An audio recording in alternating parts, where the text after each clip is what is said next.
మంచి శ్లోకం, అంటే భగవద్గీత మొత్తం మంచి శ్లోకమే, దానిలో ఏం తేడా లేదు. కాకపోతే చాలా గొప్ప శ్లోకం. మమవాంసే జీవలోకే జీవభూత సనాతన. ఓకే సరే,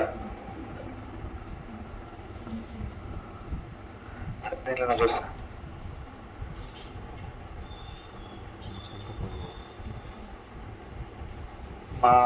మై జీవలోకే 15వ అధ్యాయంలో 7వ శ్లోకం. 15లో 7. ఇద్దరా వెరీ నైస్. 15వ అధ్యాయంలో 7వ శ్లోకం. ఎస్, 15 ఈ మూల లాస్ట్ లో పైన ఉంటుంది. 15 ఈ మూల లాస్ట్ లో ఉంటుంది. 7వ శ్లోకం అదేనా? మమై వాంసం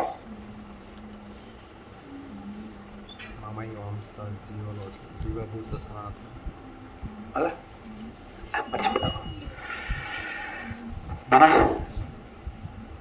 మనః షష్ఠేంద్రియాణి ప్రకృతి స్థాని ఘర్షతి. ఓకే,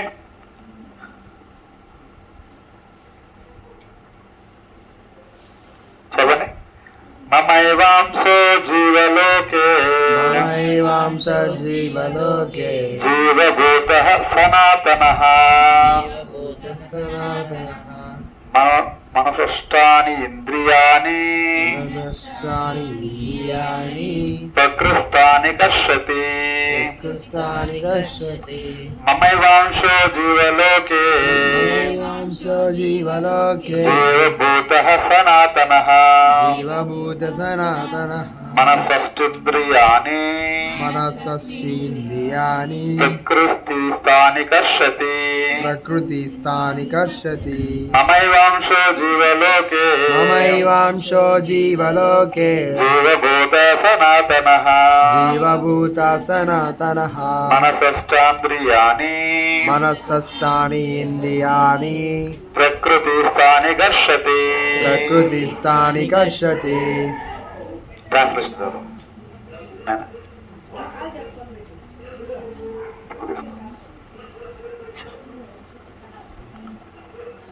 ట్రాన్స్లేషన్ చదువు.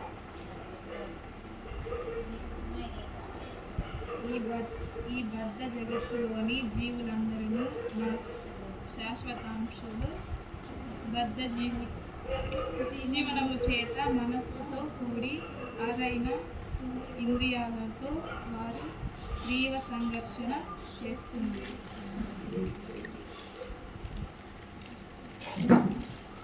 ఓకే, దీని నుంచి ఏం పడింది అంటే, ఈ జగత్తులో ఉండే జీవరాశులన్నీ కూడా నాకు దాహాలు. మమై వాంస నా ఒక అంశ. ఎవరు? ఈ జగత్తుండే జీవులు మొత్తం ఎవరికి అంశ? దేవాది దేవుడు శ్రీకృష్ణ భగవానుడికి అంశ. జీవభూత సనాతన. అటువంటి వాళ్ళకి నాకు ఇక్కడ సంబంధం.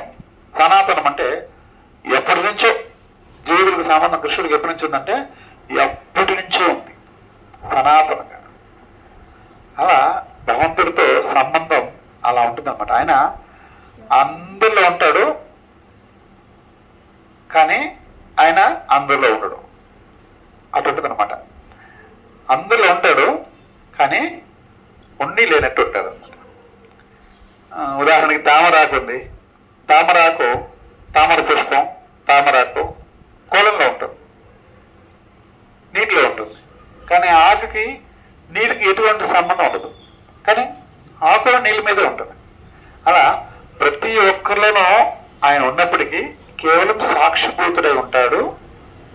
వాళ్ళ యొక్క ఆశాభాసాలు, కోరికలు, వాళ్ళకు కోప ఆదేశాలను కూడా ఆయన సంబంధం లేదన్నమాట. అదన్నీ జీవుడు సపరేట్గా వాళ్ళ కర్మ బట్టి వాళ్ళు జరుగుతూ ఉంటుంది. కాబట్టి ఇక్కడ భగవంతుడు మనకి ఏం చెప్తున్నాడంటే, ప్రతి ఒక్కరిలోనూ కృష్ణుడు మనం చూడగలిగినప్పుడు, ప్రతి ఒక్కరు మనం కృష్ణుడు చూడగలిగినప్పుడు, కృష్ణుడు మన దగ్గర కనబడితే మనం ఎలా ప్రవర్తిస్తాము?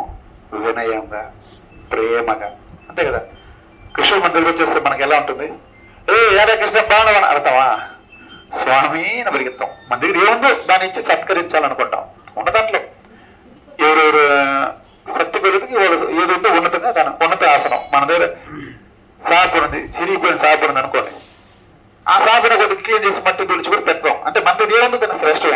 శ్రేష్టమైన ఆసనం ఇవ్వాలి.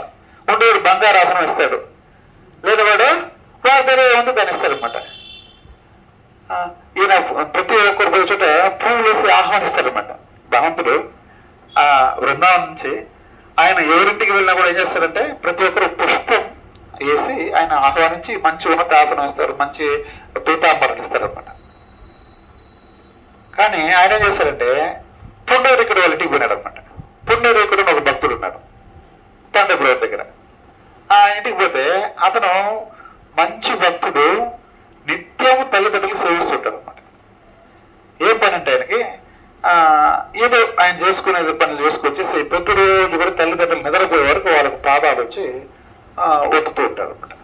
మీలాగా మీరు పని చేస్తారు, తల్లిదండ్రులకు పాదాలు వస్తారు మనలాగా.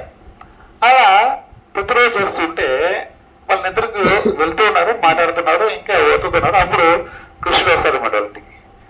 వాళ్ళు పెద్ద ఇల్లే కదా, పేరసం కదా, చిన్న పూడి గుడిసె, పెద్ద పూడి గుడిసె, పెద్ద ఇసుకలే పూడి గుడిసె కాబట్టి పాకలకు ఏది దిక్కులే అనమాట, ఏది దొరకదు.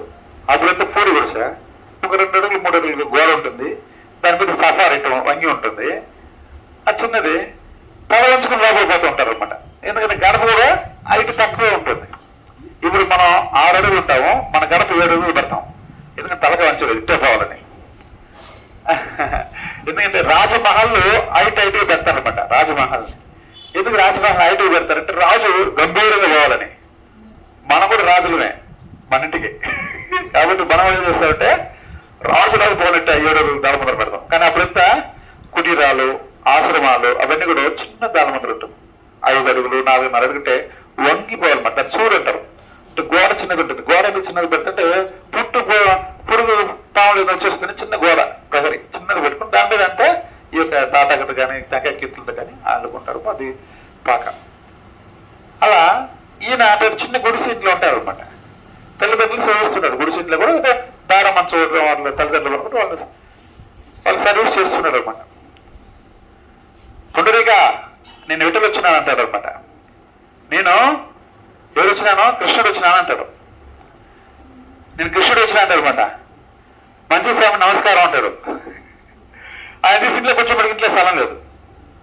అంటే ఇంటికి వచ్చిన వాళ్ళు మనం బయటకు తీసుకురావాలి, ఒక పద్ధతి అనమాట. ఆహ్వానించాలి.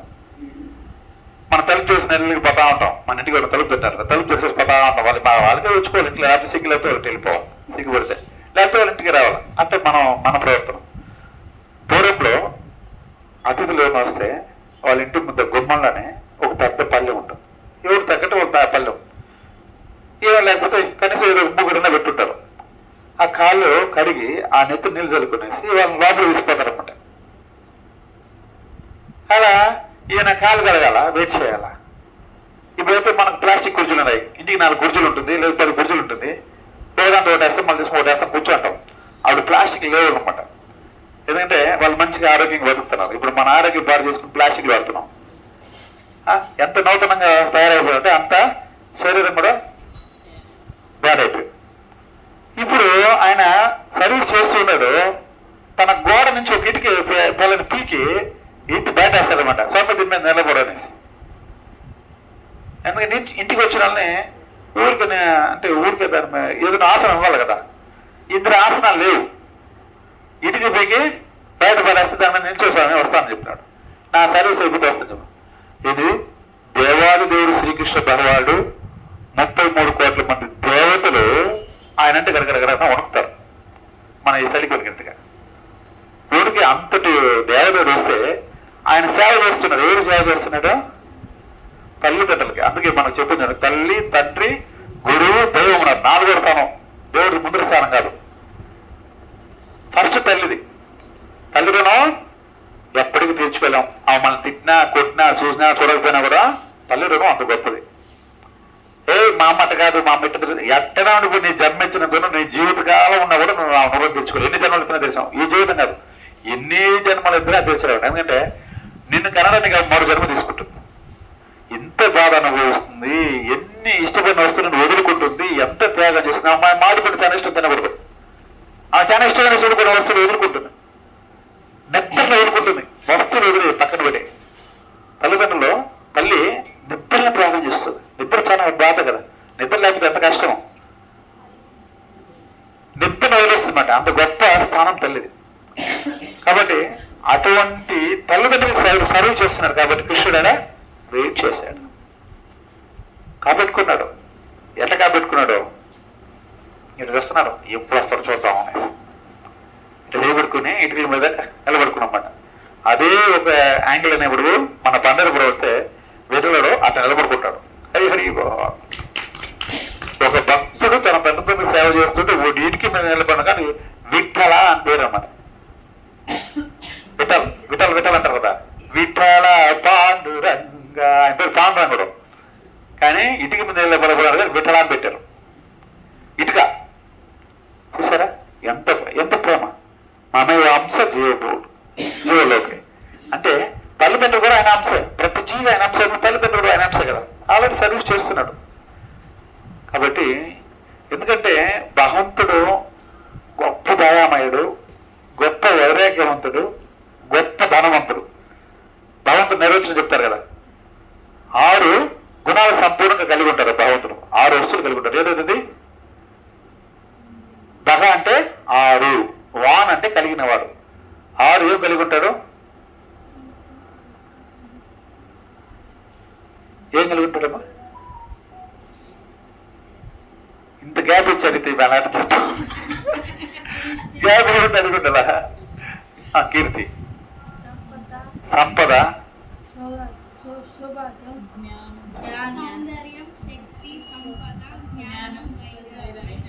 అరే అరే అరే చూసి చెప్పాను కాపీ. అరే హరి అరే అంటే భగవంతుడు ఏ గుణం కలిగి ఉన్నారంటే శక్తి, సంపద, సౌందర్యం, జ్ఞానం, కీర్తి, వైరాగ్యం. శక్తి, సంపద, సౌందర్యం అన్ని సారనే వస్తుంది గుర్తుపెట్టుకోవడానికి. శక్తి, సంపద, సౌందర్యం, జ్ఞానం, కీర్తి, వైరాగ్యం, ఇవి 6 కూడా సంపూర్ణంగా కలిగి ఉంటాడట ఆయన భగవంతుడు. కాబట్టి అటువంటి భగవంతుడు ఇక్కడ అందరిలోనే ఉన్నాడు అనమాట. ఎవరిలో ఉంటాడు? మన అమ్మలో ఉంటాడు, నాయనలో ఉంటాడు, మన అన్న తమ్ముళ్ళు ఉంటాడు, అక్క చెల్లెల్లో ఉంటాడు. ఇంకా బయటకు వస్తే మన మిత్రుల దగ్గర ఉంటారు, మన ఎవరి పొరుగు వాళ్ళ దగ్గర ఉంటారు, ఇంకా ఇంకా ఇంకా స్కూల్కి వెళ్తే మన టీచర్లో ఉంటారు, మళ్ళా మన తోటి స్నేహితులతో ఉంటారు, ఫ్రెండ్స్తో ఉంటారు, అందరి దగ్గర కృష్ణుడు ఉంటారు. ఇప్పుడు ఏడు కూడా మనం కోపం చేసుకుంటాం. ఒక్క మాట ఆలోచన అంటే కోపం రాదు, స్నేహమే పెరుగుతుంది, దాసిలికం వస్తుంది అన్నమాట. అవి కృష్ణుడు వీళ్ళు ఉన్నారు, పల్లారు కదా తిప్పండి ఫలాలు. అవి మీ మనసుకు నొప్పించినానా బాధపడద్దండి, క్షమించండి అంటే ప్రేయర్ చేస్తాం. ఎందుకో ప్రతి ఒక్కరు కృష్ణుడు నన్ను గుర్తించితే మనం చేస్తాము. మనం తప్పితే మీరంతా కూడా అనవసరం పర్సన్స్ అనుకుంటాం. నేనే ఇంపార్టెంట్, వీపీ ఎవరంటే నేను వీపీ, వీళ్ళ మీద వాళ్ళంతా వేస్ట్ ఫీల్డర్స్ అనుకుంటాం. అంతే కదా, ఆడట్టన్నాడు వీడట్టన్నాడు, ఒక అత్త కోడలు ఎంత వైరాగ్యం, ఎంత కోపం వస్తుంది. ఒక భార్య భర్తలో ఎంత కోపం వస్తుంది. స్వార్థం పెరిగిపోయిన ఈ కలియుగ లక్షణం. మనుషులు మంచివాళ్ళు, మనుషులు మనం తప్పు చెప్పానులా. వాన నీళ్ళు ఎలా పవిత్రంగా వస్తుందో జీవుడు కూడా అంత పవిత్రం వస్తాడు మన పైనుంచి ఇక్కడ వచ్చేటప్పుడు. అని ఎక్కడ పడుతున్న నీళ్లు దాన్ని బట్టి దాని విలువ మారిపోతుంది. గంగలో పడితే తీరిపోతుంది, మురుగునీళ్ళు పడుతుంది, గబ్బు నీళ్ళు అవుతుంది, వాటానికి పనికిరాదు. బురదలు పడితే బురద నీళ్ళు అవుతుంది. అదే నీళ్ళు ఒక దీంట్లో పడిందంటే దాని పేరు చిప్పలో పడిందంటే మృత్యం అవుతుంది. నీళ్ళే మృత్యం అవుతుంది, రత్నాలు రాళ్ళు కూడా అవుతుంది. అది పడే దాని స్థలాన్ని బట్టి దాని వాల్యూ ఉంటుంది. అలాగే ప్రతి ఒక్కరు మంచోళ్ళు. మనం ఎప్పుడు మంచోళ్ళు అంటే మనం బదులుతారు కదా పరాలు మన మంచోళ్ళు. కానీ మనం ఉండే స్థలాన్ని బట్టి, మన పెరిగిన వాతావరణాన్ని బట్టి, మనం నేర్చుకునే విద్యను బట్టి మన సంస్కారం మారిపోతుంది. చదువు లేకపోయినా పర్వాలేదు కానీ సంస్కారం లేకుండా ఉండకూడదు. ఆ సంస్కారమే మన మానవ ధర్మం, మానవులు పాటించిన ధర్మం. అలా భగవంతుడు ప్రతి ఒక్కళ్ళు ఉంటాడు. వాళ్ళు కోరుకున్నది కూడా అందిస్తూ ఉంటాడు. మనం ఏం చేస్తారంటే కోరుకుని దొరికే కొద్దికి ఫస్ట్ నడిచి వెళ్తూ ఉంటాము. సైకిల్లో పోయి వాళ్ళు చూస్తే సైకిల్ ఉంటే బాగుంది అనిపిస్తుంది. సైకిల్ దొరుకుతుంది, సైకిల్ తక్కువ పోతున్నాం, పక్కన బండి పోతుంది, బండి 2 వీలర్ బాగుంటుంది అనిపిస్తుంది. ఆ 2 వీలర్ ఉన్నప్పుడు మరి కారు ఉంటే బాగుంది అనిపిస్తుంది. ఇలా ఆశ పెరిగి పోతూ ఉంటుంది. ఫస్ట్ బార్గన్లోనే ఉంటాం. ఒరే చిన్న ఇల్లనా, సొంత ఇల్లు ఉంటే బాగుంది అనిపిస్తుంది. చిన్న ఇల్లు ఇస్తారు బాగుంటుంది, సొంత ఇల్లు ఇస్తారు.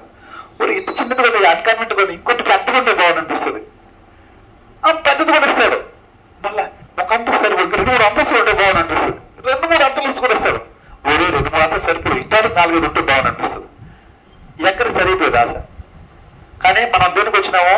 ఇల్లు కట్టుకోవడానికి రాలేదు, బండ్లు కొనుక్కుని తిరగడానికి రాలేదు. దేనికి వచ్చాము? మనం ఈడ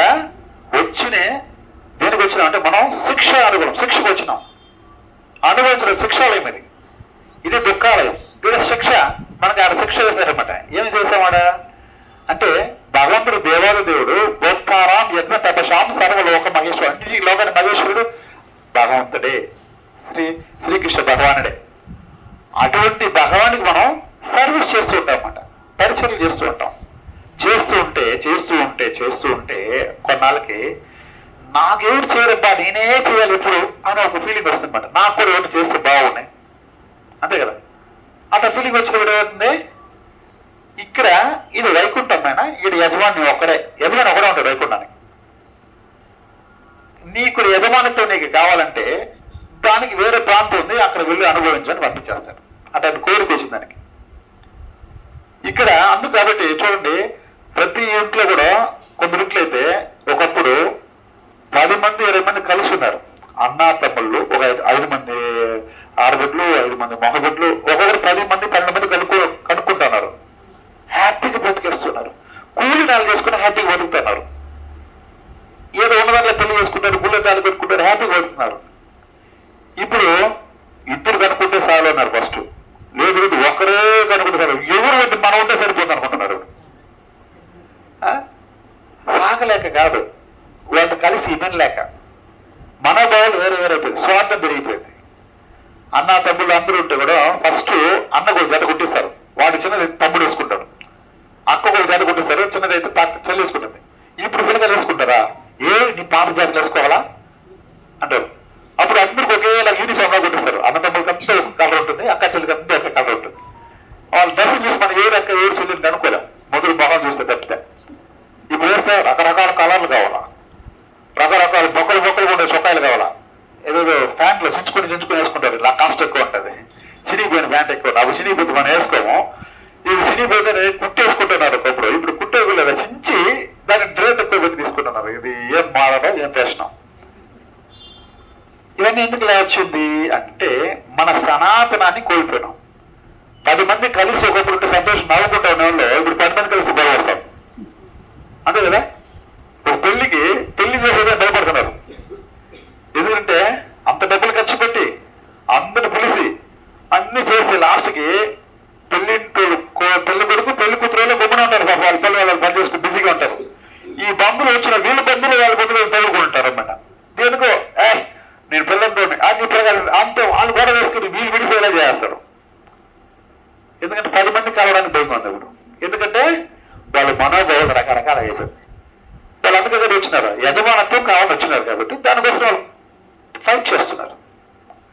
అందుకే ఒక ఇంట్లో భార్య భర్తలు కూడా కొట్లాడుతుంటారు. ఎందుకు కొట్లాడుతుంటే నేను చెప్పిన నువ్వేనాలా, నేను చెప్పిన నువ్వేనాలా, నీకు బుద్ధి లేదు, నీకు బుద్ధి లేదు, మార్చి తిట్టుకుంటారు.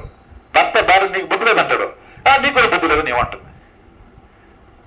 ఎవరు ఒప్పుకుంటారు? ఒప్పుకోరు కదా, ఒప్పుకోరు. ఎవరు సర్దుకోకపోతే కాపురం, సర్దుకోకపోతే అవుతుంది కొల్లేరు అవుతుంది. అలా ఎందుకు అయిపోతున్నారంటే యుగ ప్రభావం, సరైన గైడెన్స్ లేకుండా. ఏది గైడెన్స్? భగవద్గీత మంచి గైడెన్స్ మనకి. భక్తులతో కలిసి ఉంటే, శాస్త్రాలు తెలిసి ఉంటే మనకు మంచి గైడెన్స్. ఇవన్నీ లేకపోతే ఉంది ఈ పేటకి నేనే మేస్త్రి సినిమా పాటలు పాడినట్టు పడేస్తాం. దీనికి యజమాని నువ్వు కాదు. భర్త అంటాడు, నేనే అడిగి నీకు ఉండాలా, నేనే నీకు బానిసనా, అతను భార్య అంటాడు. పిల్లలిద్దరు చూసుకుంటారు, అమ్మని చూస్తారు, నాయన చూస్తారు. అమ్మని చూస్తారు. వీళ్ళు వాళ్ళు నిద్ర లేచినప్పటి నుంచి కొట్లాడుతుంటారు. నిద్ర పోయినాక వాళ్ళు దగ్గర అవుతారు, అది వేరే విషయం. వీళ్ళు మేలుకున్న కొంత కొట్లాడుతూనే ఉంటారు. ఏదైనా ఎందుకురా పెళ్లి చేసుకుంటే కొట్లాడదని పెళ్లి చేసుకోవాలంటారు. వాళ్ళు చూస్తున్నది. కాబట్టి మన సనాతనత్వం ఎందుకు కోల్పోతున్నామంటే ఈ యొక్క యుగ ప్రభావం ఒకటైతే మన కోరికలు, విపరీతమైన కోరికలు. భగవంతుడు ప్రతి ఒక్కరిలోనే ఉంటారు, వైరాగ్యవంతులే ఉంటారు, మనకు నేర్పిస్తున్నారు. నేర్పిస్తున్నామన్నమాట. రాముడుగా వచ్చి మర్యాద పురుషుడుగా వచ్చి మనకు కొన్ని నేర్పించినాడు. లీలా పురుషోత్తముడుగా కృష్ణుడుగా వచ్చి కొన్ని నేర్పించినాడు. ఇవన్నీ కూడా మనం వినేసి చెప్పలేక ఆహా కృష్ణుడు ఎంత బాగుందో వాళ్ళని ఎంజాయ్ చేస్తాం, కానీ కృష్ణుడు ఆయన లీల ద్వారా మనకేం నేర్పిస్తారో నేర్చుకో. రాముడు ఎంత బాగా చదువు చేసి ఎంత బాగా పరిపాలించిన రామరాజ్యం కావాలనుకున్నా కానీ రాముడు చెప్పిన మాట మనం వినాం. మనకు మాత్రం రామరాజ్యం కావాలి. రాముడు ఏం చెప్పారు దాన్ని మనం వినాం. మనకు రామరాజ్యం కావాలి. ఆయన ఎట్టు వస్తారు? ఆయన మాట వింటే రాముడు వస్తారు, రాజ్యం వేయలేదు దానికి. కాబట్టి మన హృదయ సామ్రాజ్యంలో దేవుడు శ్రీకృష్ణ భగవాన్ మనం నిలుపుకోవాలంటే మనం హరే కృష్ణ కృష్ణ కృష్ణ హరే హరే, హరే రామ రామ రామ హరే హరే. ఈ యొక్క మహామంత్ర జపం చేయాలా.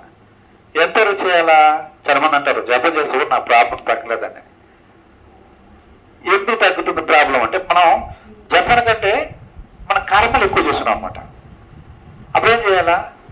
చలి వేస్తుంది. ఇప్పుడు మనకి ఇక్కడ 17 డిగ్రీలు చలి ఉంది. అప్పుడేం చేయాలా? మనం కొద్దిగా కప్పుకుంటాం. 10 డిగ్రీలు చలి వస్తే రగ్గులు, అవి 5 డిగ్రీలు చలి వస్తే మళ్ళీ పెద్ద పెద్ద బొంతలు, మైనస్కి వస్తే పెద్ద పెద్ద నీళ్ళు పెడతాము, కిందకు పెట్టి పైనకు పెట్టి మధ్యలో మనం ఉంటాం. ఆయన కూడా కరెక్ట్గా ఉంటాం. మీకు అనుభవం ఉంది కదా, అవునా కదా? మైనస్కి వెళ్ళిపోయినప్పుడు కిందకు పెట్టి పైనకు పెట్టి ఉంటుంది, మధ్యలో మనం ఉంటాం. ఆయన కూడా వణుకుతానంట. పొరపాటు నీళ్ళు తాగేస్తే తాగేస్తుంది, నీళ్ళు కూడా ఉంటుంది, తాగలు. అటువంటి పరిస్థితి ఉంటుంది అనమాట. కానీ మనం సమస్యను బట్టి దాని పరిష్కారం. అలాగే మనం జపం చేసిన కూడా మనకు సమస్యలు వస్తుందంటే మనం చేసే జపం మన సమస్యలకి సరిపోలే. ఏం చేయాలి? దానికి మనం జపం పెంచాలా, పక్కన పడేస్తాం. జపం పెంచాం, ఏం చేస్తాము? పక్కన పడేస్తాం. చదివినంత గుర్తురాలేదబ్బా, చదువుకున్న సమస్య. నేను చదువుతున్నాను, నాకు గుర్తుండట్లేదు. చదువుకున్న పిల్లలు జరుగుతారు చెప్తారన్నమాట. ఎందుకు గుర్తులేదంటే మళ్ళా చదువుతుంటారు. రివిజన్ చేస్తూ దాన్ని కంఠస్థం చేసుకోవాలా, మళ్ళా చదవాలా. నాకు రాదు అని పక్కన పెడితే వాడు పెద్ద సున్నా చుట్టుకొస్తాడు. చదువుకున్నప్పుడు నాకు రాదు, నాకు ఎక్కలేదు, నాకు 3 రాలేదు, చదువుకెళ్ళగలిగితే నాకు 3 లేదు, చదువుదని 3 కాదు, బుక్ ఉండాలా, 3 మీద తెచ్చుకోవాలా. నాకు 3 లేదు, నీ చదువులు పెట్టాడు. ఏమవుతుంది? లాస్ట్కి ఇంత పని పని చేసుకుని చిన్న పనులు చేసుకుని తిరుగుతుంటాం. అంటే చదువుకున్న వాళ్ళకంతా కూడా పని వస్తుంది కూడా చెప్పినాం. అంతే ఒక ఇబ్బందైన పరిస్థితులు ఉన్నాం మనం. అయినా కూడా మనం చదువుకోవాలి. మన ధర్మం మనం పాటించాలి కదా. ఎందుకంటే ధర్మం చాలా గొప్పది. ఎవరి ధర్మం వాళ్ళు ఖచ్చితంగా పాటించే కావాలా. హరే కృష్ణ మనం చెప్పాను. హరే కృష్ణ హరే కృష్ణ కృష్ణ కృష్ణ కృష్ణ హరే హరే కృష్ణ హరే హరే హరే రామ హరే రామ రామ రామ హరే రామ రామ హరే హరే. అలాగా ఒకసారి మంచి కథ, చాలా బాగుంది. నాకు కూడా చాలా ఆహ్లాదం కలిగిందనమాట. నారద మహర్షికి ఒక మారు తన తండ్రి దగ్గరికి వెళ్తారు. నారద మహర్షి తండ్రి ఎవరు? నారదుడికి తండ్రి గట్టి చెప్పడే, బ్రహ్మనే. చెప్పింది కరెక్టే, కానీ భయం మనం ఏమైనా పోతుందో అనేసి. బ్రహ్మే నారద. ఇప్పుడు మారిపోరు. ఆ తండ్రిని మార్చుకునే మనుషులు కాదు వాళ్ళు. ఈరోజు ఈయన ఆయన డబ్బులు ఇస్తే మనం మార్చుకునేస్తాం, కానీ వాళ్ళు మార్చుకోరట. నారద తండ్రి బ్రహ్మ దగ్గర పోసి ప్రణామాలు అర్పించి, తండ్రి నైష్టిక బ్రహ్మచారి అంటే ఎవరు అని అడుగుతారన్నమాట. ఏం ప్రశ్న అడుగుతారు? నైష్టిక బ్రహ్మచారి ఎవరు అని అడుగుతారు. ఎవరు నైష్టిక బ్రహ్మచారి? నైష్టిక అంటే ఎటువంటి స్త్రీ కోరిక లేకుండా, స్త్రీనే కాదు ఎటువంటి ఐశ్వర్యం పట్ల కోరిక లేకుండా, ఎటువంటి భోగం పట్ల కోరిక లేకుండా ఉండాలి. ఎవరని అర్థం. ఈయన లోపల అనుకుంటారు నారద మహర్షి ఏమనంటే, మా నాన్న నన్నే చెప్తాడు. ఎందుకంటే నేనే బ్రహ్మచారి, నేనే పెళ్లి చేసుకోకుండా నిత్యం హరే కృష్ణ కృష్ణ కృష్ణ హరే హరే, హరే రామ మంత్ర జప చేస్తూ రాజ్యమంతా పెరుగుతున్నాను. ఎవరి పట్ల నేను వాళ్ళ కదా, ఎవరు నేను కన్ను చూడలే కదా, నాకు అటువంటి కోరిక లేదు కాబట్టి నువ్వు మా నాన్న నన్నే అంటావు అని మనం మనసులో అనుకుంటారు అనమాట. ఆయన నవ్వేసి బ్రహ్మ చెప్తారనమాట, నాయన దేవాది దేవుడు శ్రీకృష్ణ భగవానుడు నైష్ఠిక బ్రహ్మచారి అంటాడు. ఏం తప్పనైపోతుంది. ఏమైనా నిన్ను చెప్తాను అనుకున్నావా అని అడుగుతాడు అనమాట. అవును తండ్రి ఏంటాడు. లేదు నాయనా, నైష్ఠిక బ్రహ్మచారి అంటే యాడో ఊరే లేని మనుషులే లేని ప్రాంతంలో పోయి బ్రహ్మచారి బాధించడం కాదు. మనుషులే లేని ప్రాంతంలో పోయి నువ్వు బ్రహ్మచారిని బాధించడం కాదు.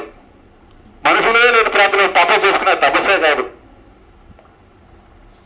ఎవరు దొరకమంది గొప్పగా ఉంటాడు. ఏ పని పాప పని చేయడు, ఏదో ఉంటేనే పాపం చేశాడు. కానీ శ్రీకృష్ణ భగవానుడు 16,000 మంది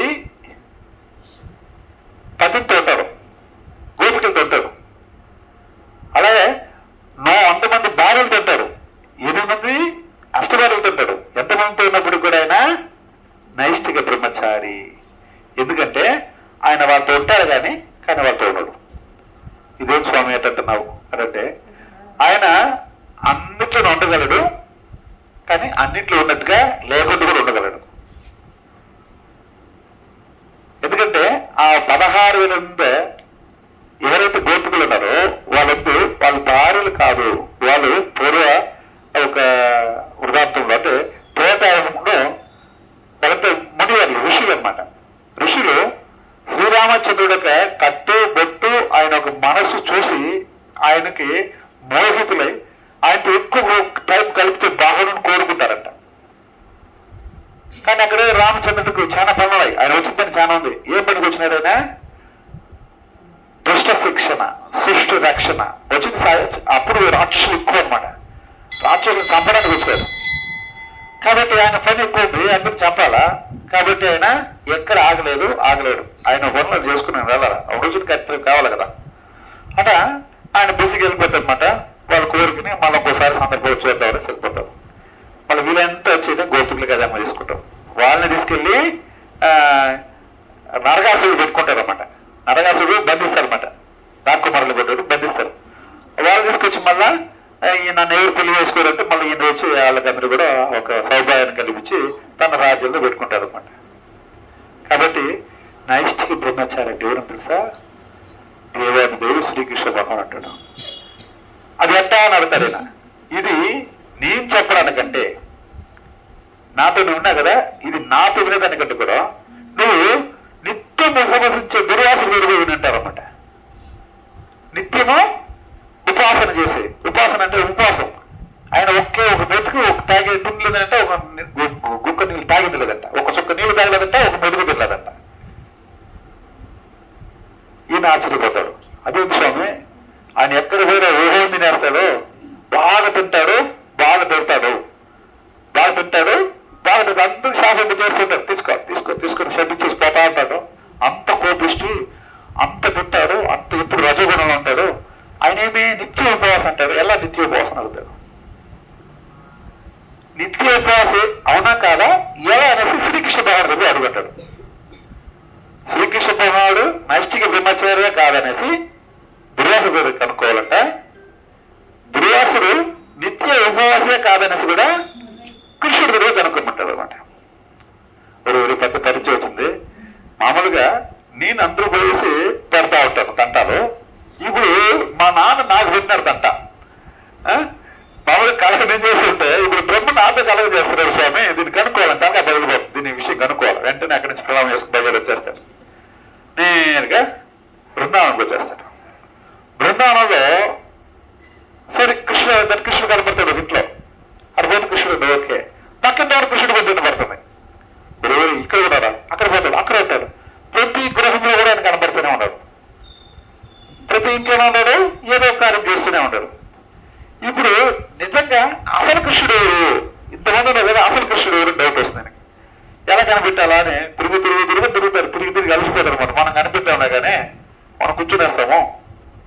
ఆయనంతటా ఆయన వస్తాడులే. ఎందుకంటే మనం వెతుకుని వచ్చేది తెలిసింది కాబట్టి ఆయన వస్తాడు. ఆయన వస్తే మనకి ఈజీగా ఉంటుంది, మనం పోయి కనుక్కోలేమని డిసైడ్ అవుతారు అనమాట. మంచి నిర్ణయం తీసుకుంటాడు. వెళ్ళి ఓ చెట్టు కింద కూర్చుంటారు బృందావనంలో. కూర్చునేసి ఆయన మంత్రాన్ని చెప్పుకుంటుంటాడు. నాలుగు చెప్పే మంత్రమే నారాయణ నారాయణ నారాయణ పఠిస్తూ కూడా కూర్చునేస్తారు అనమాట. మన స్టైల్లో చెప్పంటే హరే కృష్ణ కృష్ణ కృష్ణ హరే హరే, హరే రామ హరే రామ. రామ రామ హరే ఇలా మంత్రం చెప్తూ కూర్చున్నట్టు చేస్తూనే ఉంటాడు అన్నమాట. ఈయన అన్ని కార్యక్రమాలు చూసుకుంటారు. నారద మహర్షి వచ్చి చాలా టైం అయిందనేసి శ్రీకృష్ణ భగవానుడు వస్తారు అన్నమాట. వస్తేనే నారద మహర్షి లేచి ప్రణామం చేస్తాడు. భగవంతుడు చూస్తాడు, స్వామి మీ మొహం తేజస్సు తగ్గినట్టు ఉంది అంటాడు. మామూలు కృష్ణుడు కలకలాడుతుంటాడు. కృష్ణుడు ఇప్పుడు నవ్వుతూ చిరుమంద చాలా హ్యాపీగా ఉంటాడు అన్నమాట. స్వామి మీ ముఖం వచ్చేసి ఏదో కొద్దిగా తగ్గి తేడా కనబడుతుంది స్వామి, ఏదో కష్టంలో ఉన్నట్టుగా, ఏదో మీ తేజస్సుడు తగ్గిపోయి ఏదో బాధలు ఉన్నట్టు అనిపిస్తుంది స్వామి అని అంటారు అన్నమాట. అది ఏమి లేదు నారదా, నాకు ఒకటే కడుపు నొప్పి. స్వామి మీకు కడుపు నొప్పి అంటే ఏం చేసేది? ఆ దుర్వాసుడు ఎక్కువ తినేశాడు, అడుగున్నాడు నాకు ఇచ్చాడు, ఇప్పుడు నేను అవసరపడుతున్నాను దాన్ని అడిగించుకోవాలని అంటాడు. అదే స్వామి దుర్వాసుడు ఏమిటి మీకు కడుపు నొప్పి రావడం అంటే, దుర్వాసుడు ఎవరికి చెప్పినట్టు తెలుసా? ఏం చేస్తారంటే తినేసి కృష్ణార్పణం అనేస్తారంట. చివరిలో ఎంత తినేస్తారంట, ప్రతి మించి తినేస్తారంట. ఒక మనిషి తినాలంటే 10 ఇడ్లీలు తింటారంట. తినేసి కృష్ణార్పణ అంటారంట. ఒక గ్లాస్ నీళ్ళు తాగమంటే బాగా 4-5 లీటర్లు తాగేస్తారంట. తాగేసి కృష్ణార్పణ అనేస్తాడు. ఏమి తిన్నా కృష్ణార్పణమే, ఏమి తాగినా కృష్ణార్పణమే, ఆఖరికి శ్వాస పీల్చి వెళ్ళినా కూడా కృష్ణార్పణమే. పీల్చేగాలి కృష్ణార్పణమే, ఎదురేగాలి కృష్ణార్పణమే. అపాన ఉపాన ఎన్ని బాణాలు బయట వచ్చినా కూడా కృష్ణార్పణం, ప్రతిదీ కృష్ణుడికే. అలాగే ఈయన ఎవరు తింటారో అది కూడా కృష్ణార్పణమే. మీరు శపిస్తారు కదా, అది కూడా కృష్ణార్పణమే. అన్నీ కృష్ణుడికి ఇస్తారు. మరి ప్రతిది చర్య, ప్రతి ఒక్క పని, ప్రతి ఒక్క ఏది మనస వాచ కర్మణ ఏమి చేసే కూడా కృష్ణార్పణం కృష్ణార్పణం కృష్ణార్పణం అన్ని కృష్ణుడికి అర్పిస్తుంటారు. అర్పించేసి ఆయన తినేస్తాడు, నా వల్ల కాలేదు, దాన్ని కొద్దిగా టైం పడుతుంది అడిగించుకోవడానికి, ఇందుకు నువ్వు ఎందుకు వచ్చినా ఆయన అలా చెప్పు అంటాడు అన్నమాట. స్వామి నాకు అర్థమైంది స్వామి, మీ దర్శన భాగ్యం దొరికింది, నాకు ఇంకేం కావాలా అంటే ప్రణామం వేసుకుని మళ్ళీ అక్కడి నుంచి బయలుదేస్తాడు. మీకు అర్థమైందా నారదుడు ఎందుకు వెళ్ళిపోయినాడు? ఎందుకు వెళ్ళిపోయాడు నారదుడు? ఆయన ఏం పనికి వచ్చినాడు కృష్ణుడికి? దుర్వాస మహర్షి, దుశ్శాసనుడు కాదు, దుర్వాస మహర్షి నిత్య ఉపాసకుడు, అంటే నిత్యంగా ఉపవాసించేవాడు, అంటే ఏమి తిననివాడు ఏమి స్వీకరించుకుని ఉంటాడని చెప్పి కనుక్కోవడానికి కృష్ణుడు దగ్గరికి వస్తాడు. కనుక్కోలేశాడు కృష్ణుడు, దాన్ని ఇండైరెక్ట్ చెప్పేస్తాడు. మరి అర్థమైపోయింది దానికి. ఇప్పుడు ఏం కనుక్కోవాలైనా ఎవరి దగ్గర పోవాలా? ఇక్కడి నుంచి దుర్వాస మహర్షి దగ్గరికి వెళ్ళాలి. ఆడ ఏం కనుక్కోవాలా? కృష్ణుడు నైష్టిక బ్రహ్మచారి ఎలా అని కనుక్కోవాలన్నమాట. ఆయన చేస్తాడు. వచ్చి ఇంకా దుర్వాస మహర్షికి బుడం చేసి ఆయన కీర్తించి, స్వామి అది పద్ధతి, ఎవరింటికి పోతే వాళ్ళని కీర్తించాలంట. మనం ఎప్పుడైనా పొరపాటున పని చేస్తామా? పెట్టుకుంటుంటే మేలు. ఒకరింటికి పోతే వాళ్ళు కీర్తించాలంట. ఏ దగ్గర మనం పోతున్నా వాళ్ళని కీర్తించాల. స్వామి మీరు గొప్పవాళ్ళు, మీరు గొప్ప భక్తులు, మీరు ఎంతో పవిత్రంగా సేవ చేస్తూ ఉంటారు అంటే కీర్తించాలన్నమాట. మనం కూడా అందరూ చెప్తా ఉంటాం, వాళ్ళు జపం చెప్తా ఎంత బాగా జపం చేస్తామో చెప్తా ఉంటాం మనం. ఏ స్వామి నేనేం చేయదు కదా ఇంక చెయ్యి అంటా ఉంటాం. అందుకంటే ఆ కీర్తిస్తుంటే వాళ్ళకి ఇంకా చేయాలనిపిస్తుంది. మంచి బాగా వంట చేస్తారు అనుకోండి, మీరు మీ భర్త లేదు మీ పిల్లలు, అమ్మాయి ఈరోజు చాలా బాగా బాగుంటుంటే మీకు ఎంత ఆనందం ఇస్తుంది. ఏం చేస్తారు మళ్ళా ఇంకా జాగ్రత్తగా నెక్స్ట్ రౌండ్ ప్రిపేర్ చేస్తారనమాట. ఎప్పుడు చేయనట్టే చేస్తావే అటు అనేస్తే మొన్న వచ్చాక నీరసం అయిపోతుంది, బాగా చేసేది కూడా పాడు చేస్తారు, ఇంకా పాడు చేస్తారు.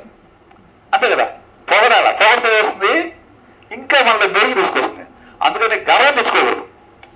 సర్వీస్లో పొగిడితే మెరుగు తెచ్చుకోవాలి కానీ సేవలో గర్వం తెచ్చుకోకూడదు. కాబట్టి ఇక్కడ వస్తారు. వచ్చేసి శ్రీకృష్ణ భగవాన్ గురించి ఒక సందేహం అండి మీరు మాకు ఆ సందేహం తీర్చాలా? నా తండ్రి మీ దగ్గర పంపించారండి. నీ తండ్రి మీకు చెప్పగలడు కదా, నా దగ్గర మీకు పంపించారంటే, స్వామి మీరు చెప్తేనే బాగుంటుందంట కాబట్టి మీ దగ్గర కనుక్కోమన్నాడు. ఏమి సందేహం ఉంటే ఆయన నైష్టిక బ్రహ్మచారాన్ని ఎలా కొద్దిగా నాకు వినవించాలన్నమాట. ఏదైతే బ్రహ్మ చెప్పాడో దాన్ని మళ్ళీ ఈయన చెప్తాడు. అవునైనా ఆయన నైష్టిక బ్రహ్మచారి ఎలా అంటే, మనం చెప్పుకున్నాం కదా, ఇది 6 గుణాలు చెప్పుకున్నాం బాగుంటుంది. ఏదో గుణము?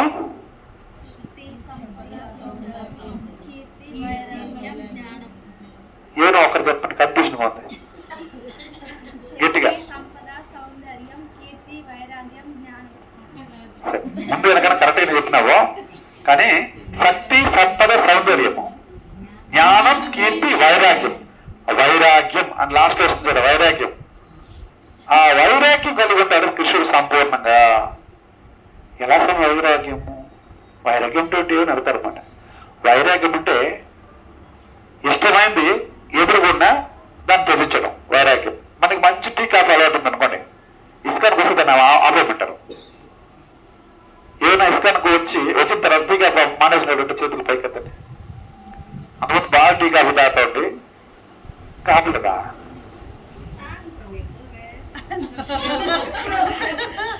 ఒక్కసారి తాగినా తాగిపోతుంది, 10 సార్లు తాగినా తాగిపోతుంది. ఒకరిని చెప్పినా అంత కూడా, 100 మంది చెప్పేసినా అంత కూడా ఇష్టం. ఎందుకంటే మేము పని చేసుకుంటాం అనుకోండి, తర్వాత 10 నాలుగు ఒక తగ్గిస్తారు, సాయంత్రం 4 గంటలకు ఒక తగ్గిస్తారు, 2 దగ్గర తాగుతాం, ఇంట్లో కూడా తాగుతాం. కానీ అటువంటి వాళ్ళం కృష్ణుడి దగ్గర వచ్చిన తర్వాత మా గురువు చెప్పినట్టు టీ కాఫీ తాగకూడదు అని అనమాట. సరే మానేస్తాం. పురుషు తగ్గచ్చా మళ్ళా పర్వాలేదు కొన్నాళ్ళకి. మళ్ళీ సుక్కాకి తాగినాడు, అది కొన్నాళ్ళకి.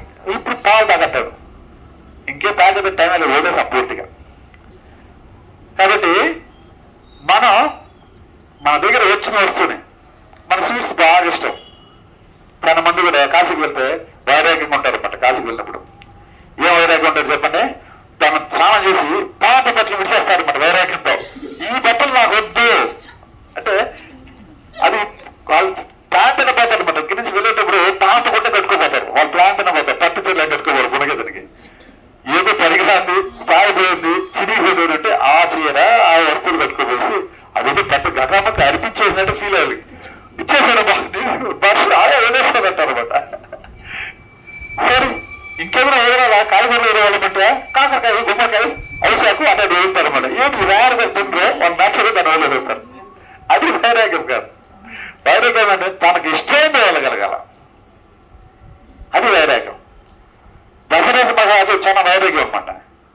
ఎలా అంటే ఒకసారి రాముడు పుట్టాడు, పురుడు చేస్తున్నారు, నామకరణం చేస్తున్నారు, అందరూ నామకరణం చేస్తున్నారు. చేసినప్పుడు అందరూ చాలా మంది వచ్చినారు, వాళ్ళకి కావాల్సిందని అడిగిందని ఇస్తా అనమాట. దశరథ మహారాజు వచ్చిన వాళ్ళకి కానుక ఇవ్వాల. మనం ఇస్తాం కదా, చిన్న ప్లాస్టిక్ కప్పు, ఒక స్టీల్ తట్ట, చిన్న చిన్న బొచ్చులు ఇస్తా ఉంటాయి మన ఇంటికి కూడా ఏదో వస్తాయి. అంటే ఎందుకో మనం నచ్చగా ఏది తక్కువ ఉంటుందో, ఏది వెంట నలిగిపోతుందో అది చూసుకొని ఇస్తాం. కానీ అట్టగా అనమాట, వాళ్ళు కోరిక ఇవ్వాలన్నమాట. అది దానం. మనకి నచ్చిన వాళ్ళు వచ్చేది కాదు, వాళ్ళకి ఏం ఇష్టపడతారు దాన్ని ఇవ్వగలగాలి, అది దానం. మన దానం ఏం చేస్తాము? మన పనికి మాంది, మన వాళ్ళ కాంది, మన వద్దును కొన్ని ఇచ్చేస్తాం, ఈజీగా త్యాగం చేస్తాం. పర్వాలేదు తీసుకొని అది పెద్దగా ఒక పెద్ద మనకు నచ్చిన వస్తు ఇచ్చినట్టుగా ఏమైనా ఫోన్ అడిగి ఇచ్చేస్తామా, పౌచుకోలేవు కనీసం. ఫోన్ కలిగితే పౌచుకోలేవు, ఇది అది కాకపోలేదు సార్ మన వాళ్ళకి అదే. కానీ ఇక్కడ దశరథ మహారాజు అందరికి ఇస్తూ ఉంటే ఆయన జట వేస్తాడనమాట. జటాయు ప్రాణ స్నేహితుడు దశరథ మహారాజుకి. ప్రాణ స్నేహితుడు కాబట్టి దశరథ మహారాజుడు వస్తున్నట్టే ఆలింగనం చేసుకుంటారు. ఏం కావాలని దశరథ అడుగుతారన్నమాట. నీకేం కావాలి చెప్పు స్నేహితుడు, మిత్రమా నీకేం కావాలి ఇస్తానన్నమాట. నాకు నీ రాముడు కావాలంటాడు.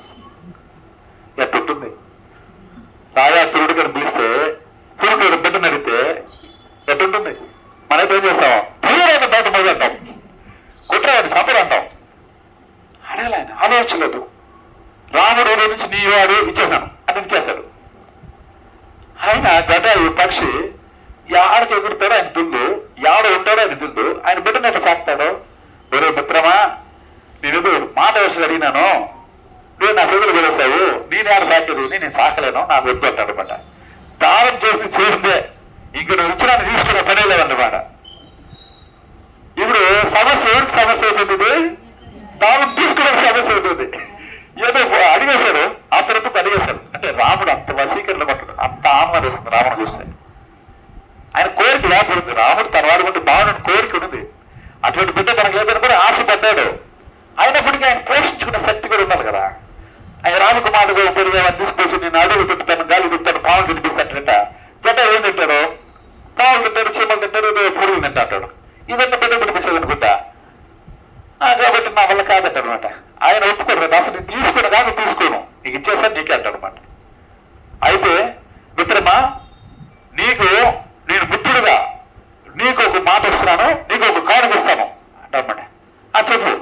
నీ మాట తింటా అనమాట. నా మాట నా కానుక తెలుసా, నా రాముణ్ణి అంటే నా కొడుకుని నీకు దత్తకిస్తున్నాను ఏసరిదా, నా కొడుకు నువ్వు జాగ్రత్తకు పెంచు అనేసి ఐదు ఇచ్చేస్తాడు. వల్ల ఈ రోజు ఎలా రాముడు తీసుకుంటారు. ఇప్పుడు రాముడు తన కొడుకు పెంచలేదన్నా, నేను దత్తపుత్రుడు భావంతుని తీసుకునేసి అదే భావంతో పిలుస్తాడు. వీడు నా కొడుకు అదే జటాయు కొడుకుని భావంతో పిలుస్తాడు. అది గొప్ప, అది వైరాగ్యం. ఏది వైరాగ్యము? ఎంతో ప్రాణానికి ప్రాణంగా పుత్ర కామేశ్వరం చేసి ఎన్నో కష్టపడి తన భార్యల ద్వారా వచ్చిన వాళ్ళు కష్టపడి ప్రవేశించి జన్మ తీసుకున్న ఒక బిడ్డనిచ్చారు. ఎంత ఇది, అది వైరాగ్యం. ఏది మనకి ఇష్టమైన వస్తువులు ఇచ్చేస్తే అది వైరాగ్యం, మనం నచ్చించేసి వైరాగ్యం కాదు. కాబట్టి తండ్రి ఏమో తీర్చుకుంటారు వీటిని. దశరథ మహారాజు చనిపోతే కూడా వచ్చి కొరువు కట్టిన రాముడు దహనక్రియలు రాలేదు కదా, కానీ జటాయుకు తన అంతిమ కర్మను జటాయుకు చేసి పెడతాడు. అరే హరిబో, ఎందుకంటే ఆ వైరాగ్యం ఆ మాట తండ్రిగా భావించాడు కదా, తండ్రిగా నన్ను దత్తు తీసుకున్నాడు, తండ్రి పోస్ట్ తీసుకున్నాడు కాబట్టి ఆ తండ్రికి సేవ చేయాల్సిన బాధ్యత కొడుకు ఏం చేయాలో అది చేసి పెట్టాడు. అది కుంభకోణం పోయినప్పుడు ఒక దివ్యదర్శనం జరిగిన ప్రాంతం అనమాట. అక్కడ వచ్చి దహనం చేస్తారంట. జటాయు కపిల స్థలం అంటారు ఆ ఒక దివ్యదర్శనం పేరు. ఈసారి మన వాళ్ళకి పోయినప్పుడు ఆవిడని చూపించడం అనమాట. ఇవన్నీ లీలా ప్రాంతాలు, రాముడు తిరిగిన ప్రాంతాలు, దశరథ మహారాజు తప చేసిన ప్రాంతాలు, నవగ్రహాలు తప, ఇది చాలా ఉంది పక్క. అవన్నీ చూసుకుని దర్శనం చేసుకోవాలి. అలాగే ఇప్పుడేమైంది, ఎక్కడున్నాం మనము? యాక్చువల్లీ వైరాగ్యం గురించి వచ్చినాము. మళ్ళీ అంటే రాముడు విడిపోయినాం. వైరాగ్యవంతులు ఉంటారు అనమాట. ఎలాంటి వైరాగ్యం తెలుసా? అంతమంది గోపికలు ఎట్టుంటారంట? గోపికలు అంటే అప్సరసల కంటే బాగుంటారంట. అప్సరసలు ఏమైనా చూసారా? మనం ఏదో ఇండియన్ బ్యూటీ, వరల్డ్ బ్యూటీ గురించి చూసుంటాం. అది టీవీలోనో పేపర్లోనో చూసుంటాం. క్వీన్స్ అని, అంతే కదా. ఐశ్వర్య రాయ్ అని, కల్పన రాయ్ అని రాయలు కనపడుతుంటారు. రాళ్ళు రప్పలని ఉంటుంది. వాళ్ళు అందరూ అనుకుంటాం. వాళ్ళు ఈ యొక్క అప్సరసుల యొక్క తుంచేసిన గోటికి వాళ్ళు తుంచేస్తారు. గోరు తుంచి పారేస్తారు కదా, ఆ గోరు అందరినీ సరిపోరంట వాళ్ళు. ఈ భూమి మీద వాళ్ళు వాళ్ళని అప్సరస అంటారు. అటువంటి వాళ్ళు సైతం మోహతులయ్యే అంత అంద కలుగుతారంట గోపికలు. హరిహరిబో, అప్సరసలు ఇంత అందమా అనిపించే అంత అందం అంటారంట గోపికలు. అటువంటి అందమైన స్త్రీలు, అటువంటి శ్రీమతి రాయని ప్రపంచాన్ని వ్యాపింపజేసే శ్రీమతి రాణి మదన మోహన మోహనాంగియవ అంటే మన్మథుని మోహించే అందమో కృష్ణుడిది, మదన మోహనుడు. అటువంటి మదన మోహనుని మోహం చేసేంత అందమో శ్రీమతి రాధారాణిది. అందుకే మదన మోహన మోహనాంగి అంటారు రాధారాణిని. ఏట మదన మోహన మోహనాంగి. అంత అందం కలుగుతారు గోపిక స్త్రీలు. అంత అందంలో మధ్యలో తిరిగి వాళ్ళతో ఆడుకొని, వాళ్ళతో తిరిగి, వాళ్ళతో సంభాషిస్తూ, వాళ్ళ మీద ఎటువంటి దురభిప్రాయం లేకుండా, ఎటువంటి ఆలోచన తక్కువగా లేకుండా కూడా ఒక గమ్యంగా నేర్చుకుంటే అది వైరాగ్యం. అటువంటి వైరాగ్యం శ్రీకృష్ణుడు ఉంది కాబట్టి ఆయన వైరాగ్యవంతుడు. అందుకే దాని గుర్తుగానైనా నెమలి పంచం ధరిస్తాడు అని చెప్తారన్నమాట. నెమలి పంచం ఎందుకు ధరిస్తాడు? కృష్ణుడు నెమలి పంచం ఎందుకు పెట్టుకున్నాడు? కోడికి పెట్టుకుంటే బాగుంటుందని నెమలి పంచం పెట్టుకున్నాడు, అంతే కదా. కోడికి చిన్నగా ఉంటుంది, పొడుగ్గా ఉంటుంది, అది బాగుండదు. నెమలి పంచం అయితే వెరలకు బాగుంటుంది, కలర్ కలర్ గా పెట్టుకున్నాడా? కాదు. ఎందుకు పెట్టుకున్నాడైనా? నెమలి పంచం, నెమలి ఆడ నెమలి మగ నెమలి అది సంగమించదు అనమాట. సంగమించకుండా ఈ యొక్క మగ నెమలికి నాట్యం చేసే ఇది ఉంటుంది అనమాట. దాని పెద్ద తోక ఉంటుంది మగ నెమలికి. అంటే ఆవిడ డాన్స్ చేస్తుంది. అంటే మేఘం కొద్దిగా నల్లగా మబ్బు దొరకపోయినప్పుడు అది ఉత్సాహంగా డాన్స్ చేసినప్పుడు ఆ డాన్స్ నుంచి దాని కంటి నుంచి కూడా తెల్లటి ద్రావం కారుతుంది. ఆ డాన్స్ లో ఆ ఒక తెల్లటి ద్రావాన్ని ఆడగబలి స్వీకరిస్తుంది అనమాట. అందులో అది గుడ్లు బయట వచ్చి పిల్లలు విడుతుంది అనమాట. ఆ రకంగా అంటే ఒక పక్షిత కలయిక లేకుండా జన్మ తీసుకునే ఒకే పక్షి, జన్మనిచ్చే ఒకే పక్షి నెమలి అనమాట. అందుకు గుర్తుగానే నెమలి పెంచని కృష్ణుడు ధరించడం జరుగుతుంది అనమాట. కాబట్టి సంపూర్ణ వైరాగ్యవంతుడు ఎవరు అంటే అది దేవాది శ్రీ విష్ణు భగవానుడు. ఆయన నైష్టిక బ్రహ్మచారి. మనస్సు లెవెల్లో కూడా ఎవరి మీద కూడా ఒక దురభిప్రాయం ఉండదన్నమాట.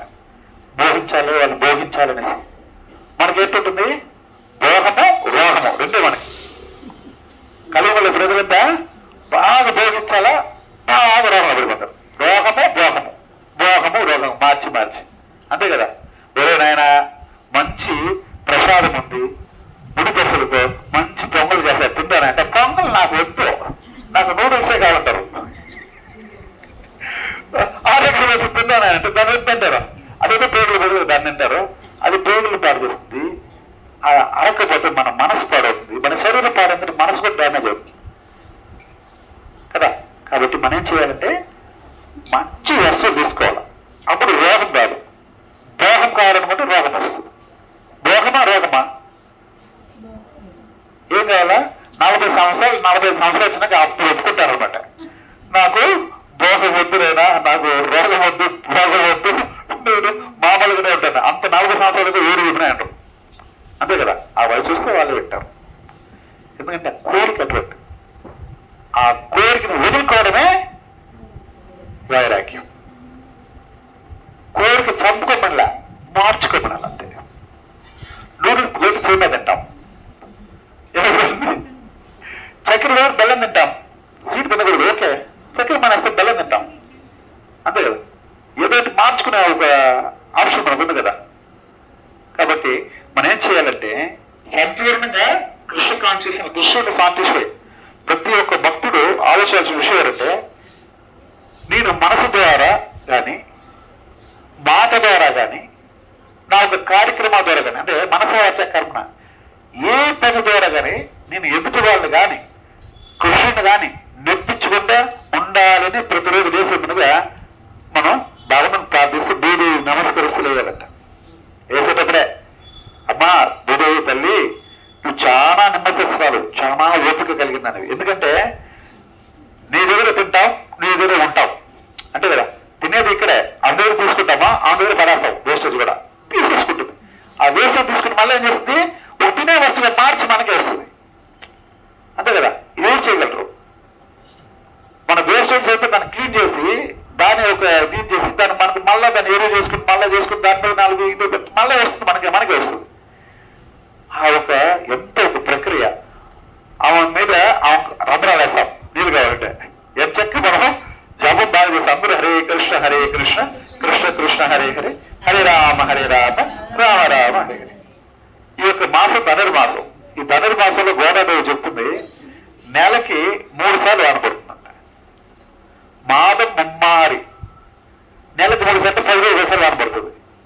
10 రోజుల సార్లు వానికి వానంటే 2 చినుకులు పోచనికి పోవడం ఎల్లవరు వచ్చే వాన పడుతుందంట 10 రోజులకు ఒకసారి.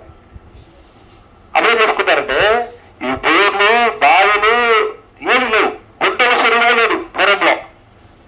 ఎలా ఉన్నారు అంటే, ఆ వర్షం పడేటప్పుడు దాని దగ్గర పైరు మార్చుకోవడం, అప్పుడు కలుపు తీసుకోవడం, అప్పుడు దాని దగ్గర ఏం చేసుకోవడం, అన్ని చేసుకోవడం, హ్యాపీగా బతికేస్తాడు. మనం చేస్తున్నాము, నీళ్ళు కావాలనేసి చెరువు పోయినాం, ఆనకట్టలు పెట్టాం. ఆనకట్ట పెట్టిన ఒకేసారి అందరూ ఎత్తుకు పుడుస్తున్నారు ఇంకా. అంతే కదా. చెరువు పోయినాం సరే, చెరువు పోయినాం అంటే చెరువు పూసుకుని మళ్ళీ మనం ఇల్లు పెట్టుకుంటాం. వాన పడితే ఇల్లంతా కొట్టుకుపోయిందని బాధపడతాం. ప్రకృతికి భిన్నంగా జరుపుకుంటున్నాం. ప్రకృతితో పాటు మన అనుసంధానం జరగట్లేదు. కాబట్టి మన ప్రకృతి పాటు అనుసంధానం జరగకపోతే ఏంటంటే, దాని నష్టం ఎవరికి? మనుషులకే కాదు, ఏ పాపాన్ని జంతువులు అంత కొట్టుకుపోతుంది. చాలా మంది చూసుకోవచ్చు మాట. మనకి ఒక 17 సంవత్సరాల ముందుగా ఒక ఎలా వచ్చినప్పుడు, నేను ఏదో కేదనదిలో కొట్టుకుపోతానంటే, తిరుపతిలో కూడా ఒకసారి కొట్టుకుపోతుంటే ఆశ్చర్యంగా ఉంది నాకు. ఇల్లు కొట్టుకుపోయింది, జీవులు కొట్టుకుపోయింది, కార్లు కొట్టుకుపోయింది, ఎంతమంది అంటే అల్ల కల్లాలు అయిపోయింది. అసలు ఫస్ట్ నేను చూడడం అంత డ్యామేజ్ మన అది మన ఈ యొక్క సౌత్ ఇండియాలో జరిగిన పెద్ద డ్యామేజ్ అది మనం ఫస్ట్ చూడటం. ఏంటి డీమార్ట్ నుంచి దాటుకోవడానికి దారాలు పెట్టి దాటుకున్నారు. దారాలు పెట్టి దాటుకున్న కొట్టుకుపోయేంత అంటే ఇంకా ఇంకొక అర్థగంట పడుంటే మా ఇల్లు కింద ఫ్లోర్ మా లోపలికి వచ్చుంటుంది నీళ్ళు. అమ్మ ఎంత వాన పడుతుందో అంటే, నీళ్ళు అవకాశం లేకుండా గుంటలు బావి చెరువులన్నీ ఫ్లాట్లు చేసిన అపార్ట్మెంట్లు పెడతాం. గ్యారీ పోతుంది ఇలా అంటే చేస్తుంది.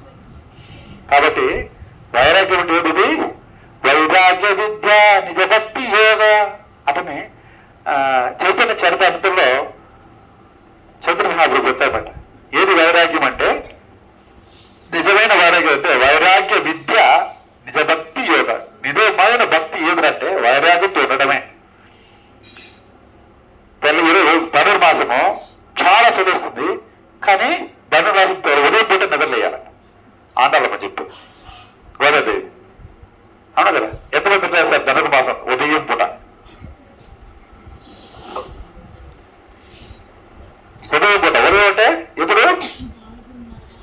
4 నుంచి 6 లోపల ఉండేది ఉదయం. 7-8 గంటలంత ఉదయం కాదు. ఏఎం ఇంగ్లీష్ వెళ్ళగా 12 గంటల వరకు ఉదయమే వాళ్ళకి. రాత్రి 12 నుంచి 12 వరకు ఉదయమే. దాని తర్వాత మధ్యాహ్నం 12 నుంచి రాత్రి 10 వరకు రాత్రే. అటువంటి మంది అట్ట కాదు, ఎక్కువ. చాలా మంచి ఒక ఇది. ఎందుకంటే మనం భక్తి చేసుకోవాలంటే వైరాగ్యం కలిగి ఉండాలి. మనకి ఎన్నో పనులు ఉంటుంది, జపం ఖచ్చితంగా కంప్లీట్ చేయాలా అని భగవంతుని ప్రార్థించాలా. స్వామి నాకు ఈరోజు జపం అయిపోయినా చూడు, అమ్మ భూదేవి నా జపం అయిపోయినా చూడు, అమ్మ గోమాత నా జపం అయిపోయినా చూడు అటనేసి ప్రయారిటీ ఫస్ట్ మనం భక్తికి ఇవ్వాల. కానీ ఏం చేస్తారంటే మన ప్రయారిటీ దేనికి ఇస్తామంటే మన పనులు అన్ని అయిపోయినాక టైం దొరికితే జపం చేయాలనుకుంటాం. ఎంతమంది అలా అనుకుంటారు? నిజంగా చేతులు పోయి కదండి. అరే హరి మాట జీతాలు వేసుకుని చెప్పలు కదండి. నిజాయితీ కావాల్సింది.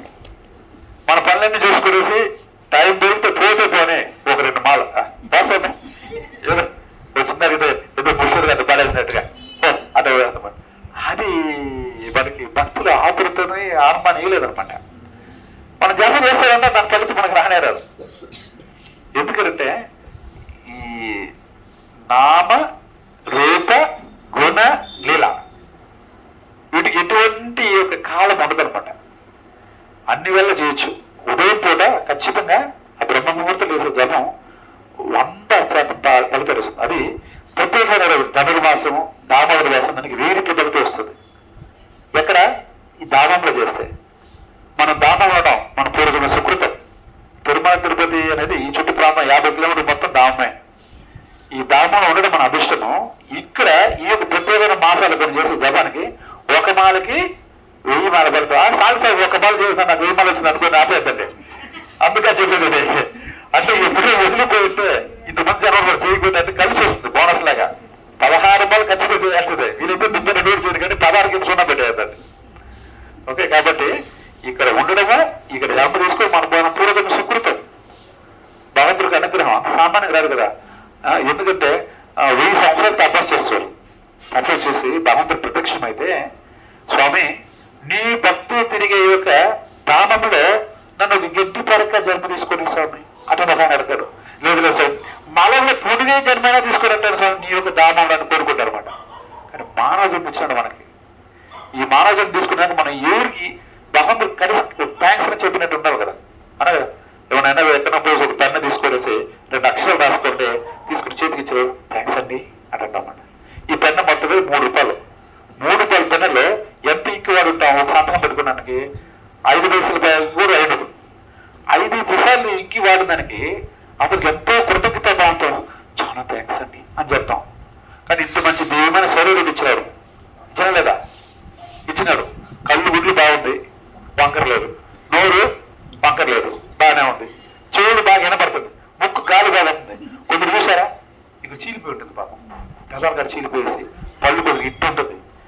వికారంగా ఉంటారు. కానీ భక్తులు మనకు అందమైన రూపం వచ్చినాడు. ఆయనంత అంత లేదనుకో మనకు అదొక బాధ. కృష్ణుడు అందం ఉంటాడు, మనం అంత లేదనేసి. కానీ ఎంతో కొంత అందగుణం. అద్దం నిలబడి మనం చూసుకోగలుగుతున్నాం మన ముఖాన్ని. అద్దం నిలబడి వాళ్ళ ముఖం చూసుకోవాలి భయపడే ఎంత బాగా కొద్దిగా ఉంది. మనం చూడాలి కొద్దిగా బాగానే ఉంది. ఇంత మాత్రం దాన్ని మనం ఒక్కసారి కోరికలు చూసి మంచి ఫ్రీ హెయిర్. ఆ కరోనా సిలిండర్ పెట్టాలంటే 2000 రూపాయలు 2000 వచ్చినా దొరకల డిమాండ్. అటువంటి స్వచ్ఛమైన గాలిని మనం ఫ్రీగా పీల్చుకుంటున్నాం, వదిలేస్తున్నాం. గాలి, నీరు అన్నీ మనకు ఫ్రీగా దొరుకుతాయి. అవునా కదా? అయినా గ్యాస్ పెట్టి మనం గ్యాస్ మనం తప్పించి కొనుక్కుంటున్నాం. ఫ్రీగా దొరుకుతుంది. కట్టుబడి తీసుకొచ్చి మంట వేసుకోవచ్చు. బతకం ఒళ్ళు బాగాలేదు, కళ్ళు పడుతున్నాను. ఆ కళ్ళు కట్టుబడి మంట చూడ కళ్ళు బాగానే ఉంటుంది. ఈ అద్దాలు పిల్ల. అవునా కదా? పూర్వం అద్దాలు లేవు. ఎప్పుడు కట్టుబడి మానేసాం అద్దాలు వచ్చింది. ఎందుకంటే దీని మీద ఒక లేయర్ వస్తుంది. కంటి మీద ఒక లేయర్ వస్తుంది, పొర. ఆ పొరని మన ఈ కంటి ఒక పొయ్యి వెలిగించి ఆ కంటిలో ఒక పొగ తగిలి ఏమవుతుందంటే ఆ లేయర్ ఆ కన్నీళ్ళతో పాటు కరిగి వెళ్ళిపోతుంది. అందువల్ల కళ్ళు బాగా కనబడేది. మళ్ళీ అభివృద్ధి చేసి ఏం చేస్తామో మళ్ళా పాత్రలు తోముకుంటాం, పళ్ళు తోముకుంటాం. బాగున్నాం, ఏ పళ్ళు పుచ్చుకోవాలి బాగానే ఉన్నారు. ఇప్పుడు బ్రష్ ఒకటి చేతికి ఇచ్చినారు. అది పాత్ర పడుకుని కనుక నోరు పడుకోవాలి ఎందుకని. దాంట్లో మళ్ళా ఇటు వంకర జిగ్జాగ్ బ్రష్. ఇది సబ్బున పోతుందంట. ఆడిపోతుంటే అంటే హ్యాపీగా అవుతుంది. మట్టితో పళ్ళు బాగానే ఉన్నారు, పళ్ళు బాగానే ఉన్నది. ఆ జిగ్జాగ్ బ్రష్ ఉంది. ఈ కడ నుంచి ఆ కడ పోతుంది తోనారంటే చాలా బాగుంటుంది. డిజైన్ డ్రెస్సులు వేసి దానికి బాత్రూమ్కి వేసేది అదే కుర్చీలో ఉంటుంది, మన నోట్లో వేసేది అదే కుర్చీలో ఉంటుంది. అన్ని ప్లాస్టిక్, అన్ని నోట్లో పెట్టుకుని నోటింటూ గురువే తలంటి 9,000 వేస్తాం బయట. పళ్ళు తోగుకోలేదు, చేయి పెట్టుకుని బూడితో కానీ ఈ వేప పూలతో కానీ పూలతో మనం ఓకే, మన వేప పూలు లేదండి, మనం టౌన్లో ఉన్నాం, టౌన్లోనే డ్రెస్ అవుతారు తెలుసా. దానికి మళ్ళీ అడ్వర్టైజ్మెంట్ వస్తాదలా ఉంటారు, బొక్కుతో తోగుకుంటారు. ఫస్ట్ కోల్గేట్ అడ్వర్టైజ్మెంట్ వచ్చినప్పుడు వస్తా నీళ్ళు పెట్టుకుని మీరు పళ్ళుతో ఇద్దరు అవుతారని ఎంతో అడ్వర్టైజ్మెంట్ చేసి మన మనసుని పాడు చేసి మన డబ్బులు వేస్ట్ చేసి మన ఆరోగ్యం పాడు చేసి వాళ్ళ బిద్దులు కట్టుకుంటారో మనం ఉండే పళ్ళు రాలిపోతుంది. మనకి రట్టుకునే వాటేసే మనం తీసుకునే మనం అంతా బికార్లు అయిపోతున్నాం. కాబట్టి మనం సనాతన ధర్మాన్ని పాటించాలా, మనం ఒక కృష్ణతత్వాన్ని పాటించాలి. పాటిస్తే మనకి నిత్యం భాగవత సేవయం. ఫస్ట్ అందరూ భాగవత సేవ చేయాలి. నిత్యము భాగవత వింటూ శ్రవణం చేస్తున్నా. సినిమా చూసుకుంటారో చూసుకోండి, రోజు 2 గంటల సేపు భాగవత వినండి, భాగవతం వస్తుంది. ప్రేమానందదాస్ ఒక మంచి ఒక వైష్ణవుడు ఉన్నాడు, ఆయన మాట వినొచ్చు. నితిమూర్తి ప్రేమదాస్ కలిసి రోజు భాగవతం చెప్తుంటారు మనకు. ఇప్పుడు ధనుర్మాసం అయితే చెప్తున్నారు రోజు ఒక్కొక్క లీల గురించి ఒక్కొక్క రోజు గురించి వినొచ్చు. చాలా మంది మంచి వైష్ణవులు ఉన్నారు. తెలుగు లెక్చర్స్ పెట్టుకుని హిందీ ఇంగ్లీష్ ఏ రకంగా దొరుకుతుంది మనకి. అవన్నీ కూడా వింటాం. వినడం అనగా ఏమవుతుందంటే మన మనసు తేలిక అవుతుంది, బాగుంటుంది. అప్పుడు కృష్ణుడికి ప్రయారిటీ మనం ఇచ్చేంత అవకాశం మనకు వస్తుంది. లేకపోతే మనకే ప్రయారిటీ ఇచ్చుకుంటాం, కృష్ణుడు సెకండరీ. అలా కాదు. భక్తి అంటే ఏంటంటే వైరాగ్య విద్య నిజభక్తి యోగ. వైరాగ్యం కలిగి ఉన్నారు. దేని బట్టి వైరాగ్యం? నా పని అయిపోతేనే నేను జపం చేసిన అత్యంత వైరాగ్యం కాదు, అది సూరక వైరాగ్యం. అది అదే వైరాగ్యం ఉంటుంది. ఏ వైరాగ్యం ఉండదా? జపం చేసిన తర్వాత నేను తింటాను, అది వైరాగ్యం. 4 నాలుగు జపం చేయలేకపోతే అదే నేను తినడం మానేయాల, రేపు నుంచి పాటించాల. పళ్ళతో జపం చేయకపోతే ఈ రోజు టెంపుల్ వదిలేస్తున్నాను అనుకోవాలి. మన ఇస్కాన్ టెంపుల్ తిరుపతిలో ఏం చేస్తారు తెలుసా? నాకు అందరి టెంపుల్ కూడా అట్లా చేస్తారు. రోజుల్లో మంగళారతికి అందరూ భక్తులు అటెండ్ అవ్వాలి. మంగళారతి రాన భక్తులకి తర్వాత వాళ్ళు ప్రసాదం కట్టారు. వాళ్ళు తినేది 2 పూట్లే. ఆ 2 పూటలో ఒక పూట పెట్టరు. లేటుగా వస్తే సాంబార్ కట్ చేస్తారు, అన్నం పెడతారు, రసం వస్తారు, కానీ సాంబార్ వేరు. ఇంకా లేటుగా వచ్చాడా ఆ రసం లేదు, మజ్జిగ చేస్తారు. అట ఒక క్రమశిక్షణ రావడానికి కోసం, అంటే వాళ్ళని ఏమార్చడం కాదు, భయం ఉంటుంది. భయం లేకపోతే భక్తి రాదు. అందుకని భయపడితే చేసేది భక్తి కూడా కాదు. భయం లేకపోతే భక్తి రాదు, భయపడి చేసేది భక్తి కాదు. ఫస్ట్ భయంతో స్టార్ట్ అవుతుంది, అది ప్రేమగా మారిపోతుంది. అలాంటి కాబట్టి భక్తికి మనం ఎప్పుడు మొదటి స్థానాన్ని ఇవ్వగలగాలి. అప్పుడు మనం చేసుకున్న భక్తికి ఉపయోగం ఉంటుంది. భగవద్గీత ఎంత చదివితే మనకు అది అర్థం అవుతుంది. భగవద్గీత ఎంతమంది కంప్లీట్ చదువుతారు? పూర్తి చదివిన వాళ్ళు ఏమో ఉంటాయి. భగవద్గీత ఒక్కసారి 700 శ్లోకాలు చదివిన వాళ్ళు 5-6 సంవత్సరాల నుంచి ఒక్కొక్కసారి కూడా పూర్తి చదవలేదా? ఎందుకు ఆపేశారు 20 పేజీలతో? చేతి ఎత్తేది కష్టం అయిపోతుందా? లేదు, కంప్లీట్ గా అందరూ చదవని పరిస్థితి. రోజుకి ఒక పేజ్ చదివినా కూడా ఇప్పుడు 7 సంవత్సరాలు పడుతుంది. ఒక పేజ్ చదివినా కూడా అదన్నీ మొత్తం అయిపోయింది. ఒక పేజ్ చదివినా కూడా మళ్ళీ మొదలు పెడతాం. ఏం తప్పేం కాదు. మళ్ళీ మొదలు రోజుకి ఒక 2 శ్లోకాలు టైం ఉన్నప్పుడల్లా నిలబడి చదవండి. లేదంటే ఒక నిర్ణయం తీసుకుంటాం. ఈ రోజు బాగా చదవకుండా నిద్రపోతుంది అనుకోండి, తల దగ్గర పెట్టుకోండి, అది చదవండి, అట్ట పెట్టుకొని పడుకోండి. ప్రతిరోజు శ్లోకం నేను ఆ తలకాయ పెట్టుకుంటా బుక్. ఏనైనా తలకాయ బుక్ ఉంటుంది కదా, చదువుతాను లేదు, తలకాయ బుక్ ఉంటుంది. తల కింద కదా, తలకాయ పెట్టుకుంటాను. అంటే టైం ఉన్నప్పుడు ఖచ్చితంగా చదువుతాం. చదివేసి 2-3 శ్లోకాలు చదివేసి పెట్టేస్తాం ప్రతిరోజు కూడా. అంటే మా గురువు నాకు చెప్పినాడు, భగవద్గీత చదువుకోమంటే ఆ రోజు నిద్రపోవడం. సరే దాని చదివేటప్పుడు ఫోన్లోనే చదువుతా. ఎందుకంటే మనకు అందుబాటులో ఎప్పుడు కూడా దొరుకుతుంది. PDF ఫైల్స్ కూడా భగవద్గీత బుక్ ఉంది, మీకు కూడా పెట్టినాను అందరికి కూడా. దాంట్లో చదవచ్చు, తప్పేం లేదు. భగవద్గీత చదివేస్తే తనకు వాళ్ళు డిసైడ్ అవ్వండి. అప్పుడు మన ఎదురు కొద్దిగా కొద్దిగా చదవగలుగుతాం. కానీ మనకి ఎందుకంటే భక్తి అనేది మన ఫ్రీడమ్ ఇచ్చినారు కృష్ణుడు. అదే మన పొరపాటు. కరెంట్ బిల్లు కనిపితే కరెంట్ పీకేస్తాను అన్నట్టుగా నువ్వు జపం చేయకపోతే నీకు ఆనందం చేస్తారంటే అందరూ జపం చేస్తుంటారు. నీకు ఆరోగ్యమైనా నువ్వు తినలేవు, వాంతికి వచ్చేస్తుంది అటనేస్తే అటు ఖచ్చితంగా చేస్తుంటారు. అంటే మనం ఏది పట్టుకున్న మనకు ఫ్రీడమ్ ఇచ్చి తప్పు చేశాడు. మన పిల్లకాయల మొత్తం ఫ్రీడమ్ మనం ఏమో కదా, మనం మొత్తం ఫ్రీగా ఉండాలనుకుంటాం. మనమే మనమే తన తండ్రి కదా ఆయన. మాతా దాత పితామహ కృష్ణుడు మనతో అన్ని సంబంధాలు కలిగి ఉన్నాడు. మన మాతలా ఉంటాడు ఆయన. కానీ గట్టిగా మనలా పట్టుకుంటే నువ్వు లావ్ అయిపోతున్నావు, అన్నం తినద్దురా అంటే అటు మనం పడుకుంటున్నావు, అటు మనం పడుకుంటే మనం చక్కగా వచ్చుంటాం. ఆ విధంగా మనం భగవంతుడు మనకి ఇచ్చిన ఫ్రీడమ్ మనం దుర్వినియోగపరుచుకుంటున్నాం. నిజమైన తండ్రి ఎంత మేలు కొడుకుంటాడో, ఎంత బాధపడతాడో. నా బిడ్డలు ప్రతిరోజు లేచి తెల్లారితో 4 లేచి నన్ను స్మరిస్తారేమో, అది వంకగా పెట్టి వాళ్ళంతా బాగా చేద్దాం అనుకుంటారు. లేస్తాను బ్రదర్ ఒకరోజు 2 రోజులు ఫోన్ చేస్తాం, రోజు ఫోన్ చేయలేము కదా.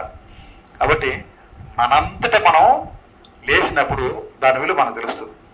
ఎవరో ఒకరు ఫోర్స్గా చేసిన చెప్పు భక్తి మనకు బరువుగానే ఉంటుంది. మా ప్రభు గారు చెప్పారు, పట్టి నామాలు వేస్తే భక్తుడు కాదని అయినా వాడంతా నామాలు పెట్టుకుంటే భక్తుడు అవుతాడని.